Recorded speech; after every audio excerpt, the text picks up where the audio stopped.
Qo'shnalarimizning darvozaboni kim? Bunyodkor stadionida bo'lib o'tgan O'zbekiston-Qirg'iziston uchrashuvidan keyin ko'pchilik futbol muxlislarimiz aniq bu darvozabonga qiziqish bildirdi.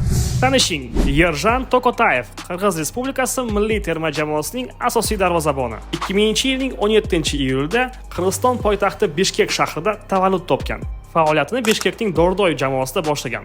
Keyinchalik esa Bishkekning boshqa bir jamoasi Alg'a futbol klubida davom ettirgan. Shundan so'ng 1,5 yil davomida Qozog'istonning Turan hamda Kaspiy jamoalarida harakat qilgan. 2023-yilning yozida esa Turkiyaning birinchi liga vakili Shanli Urfaspor jamoasi bilan shartnoma imzolagan. Bu mavsum o'z jamoasi tarkibida 23 ta uchrashuvda maydonga tushib, 33 ta gol o'tkazib yuborgan. 4 ta uchrashuvda esa darvoza daxlsizligini saqlab qolgan. Jamoasi hozirgi kunda Turkiya birinchi ligasining 18-o'rnida bormoqda. Transfermarkt portali bu darvozabonni 300 ming yevroga baholamoqda. Shu yilning yozida Yerjan Tokotayevning jamoasi bilan shartnomasi o'z nihoyasiga yetadi. Nima deb o'ylaysiz? Superligamizning qaysidir jamoasi bu darvozabonga yaxshi taklif bilan chiqa oladimi? Va chempionatimizning qaysi jamoasini Yerjan Tokotayev kuchaytirib bera oladi?